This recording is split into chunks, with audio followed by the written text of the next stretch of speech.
Hi there. Let's review the aldehyde reactions that we talked about. So aldehyde is R for any alkyl group and C double bond O and a hydrogen.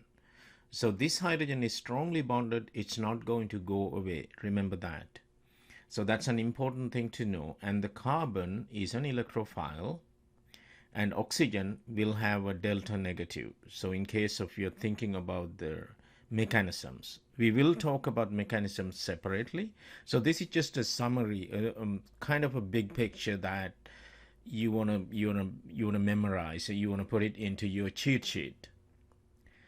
Now, so how do you synthesize it? So you take the relevant alcohol and react it with KMnO4 under acidic conditions, and then you're going to end up with aldehyde.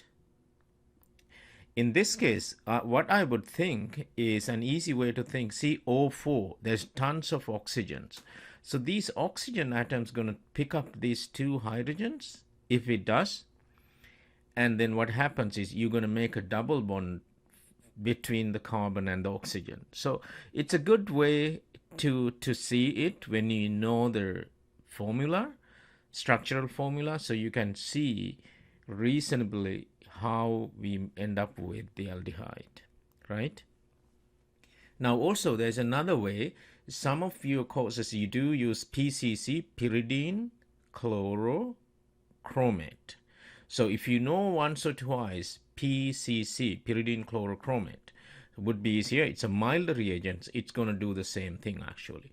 So you're going to stop at the aldehyde. You know alcohols will be oxidized to aldehydes, and that can be further oxidized to acids. Okay, that's like Jones reagents. Now, what's the other one? The in the presence of copper catalysts and higher conditions, 300 degrees, high pressure, and you can end up with aldehydes. That's industrial making of aldehydes. Okay, so let's look at some common reactions, right? Like I mentioned, aldehyde can be oxidized further, and again we can use oxidizing agents, stronger ones like KMnO4, or sometimes you're going to write that one as MnO4 minus. K plus, it's a spectator ion, right? And then under acidic conditions, you're going to get the relevant carboxylic acid. So here again, you can think there's a lot of oxygens in the O4, and that oxygen is going to go squeeze between the carbon and the hydrogen bond.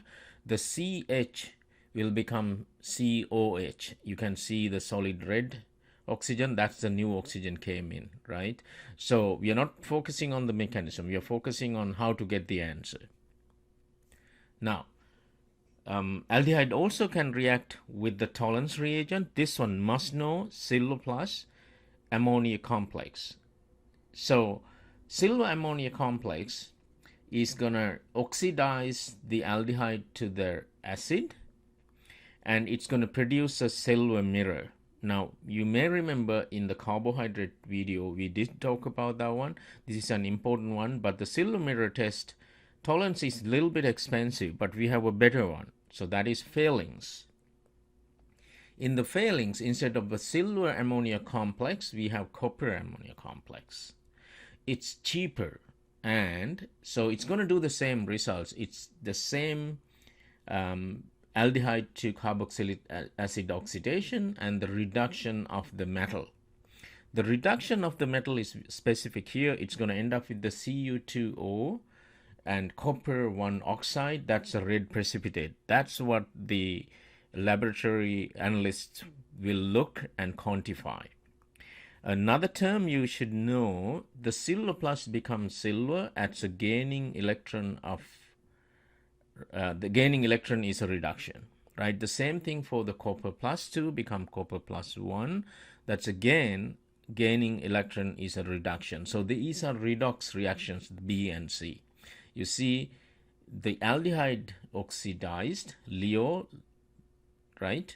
And losing electron is oxidation, and then again the next one also, losing electron is oxidation. So you do have a reduction, you do have oxidation. It's a very good thing to understand redox reactions as a whole, as a big picture, the two separate things happening at the same time.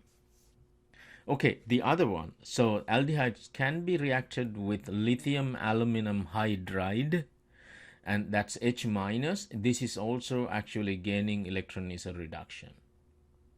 Okay, so the H minus, like I said, it will hit this carbon delta plus, which is the electrophile. So that's the nature, very nature of aldehydes. Now, what happens? Carbon double bond O will open up to a single bond, and you have a new hydrogen, and you end up with an alcohol. Now we kind of reversed, right? It's a way to make alcohols, specific alcohols, and lithium aluminum hydride is a reducing agent. It will reduce the aldehyde, right? What are the other ones? Zinc mercury couple, and that's the zinc mercury metal couple with the acidic conditions, and you can do the same reduction. This is a little bit older fashioned electrochemical cell style, and it does work. And what you do actually, you completely remove the oxygen. You see the blue line, blue circle, you just kick out the oxygen and you put two hydrogens. Where does it come from? It's coming from the zinc mercury couple in the presence of HCl, right? So I would focus on what's the reactant, what's the product, what's the reagent in the middle. So that's what I would look, right? So let's look at the other one. So this is adding a carbon.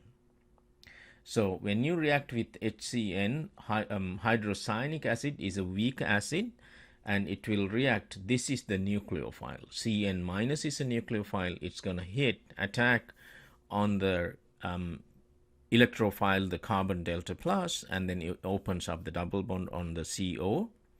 And what you actually did, see the blue Cn, you added an extra carbon to the aldehyde. So that's a way to make a carbon-carbon bond. You can hydrolyze the product. It's called hydrazine. If you did have this reaction, then it's an important one. For the MCAT and the IB people should know this. Now, the other one, again, attaching carbon-carbon bonds, it is the Grignard MgX, and the Grignard will bring alkyl group into the carbonyl functionality. Same way, it's a nucleophile, and you choose whatever the R group, methyl ethyl propyl butyl, to attack, right? And there's hydrolysis. And what's the next one? It's a test. So 2,4-dinitrophenylhydrazine, and sometimes we call 2,4-DNPH, or sometimes we call 2,4-DNP.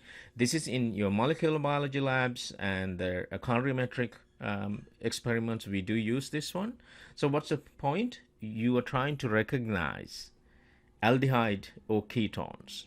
So the 2,4-DNP will react and get this extended version of aromatic aryl compound, and this has a yellow color because of the delocalized energy through the molecule, and that's a good test, 2,4-DNP. We use it quite a bit in molecular biology.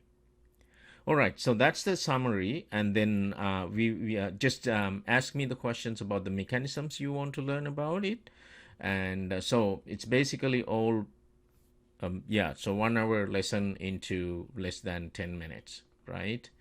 And so we did talk about the industrial method, how to synthesize aldehydes, and then we talked about the common aldehyde reactions, the tolerance, the failings, the oxidation with strong reagents, and the mild ones like PCC, right?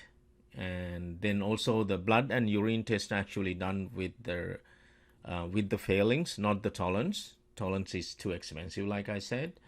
And adding carbons, the two methods, the cyanohydrin reaction, and the other one is Grignard, the RMGX. You are adding an alkyl group into that one. Then the colorimetric test and most of the your biology and molecular biology courses, you do use that one. Thank you.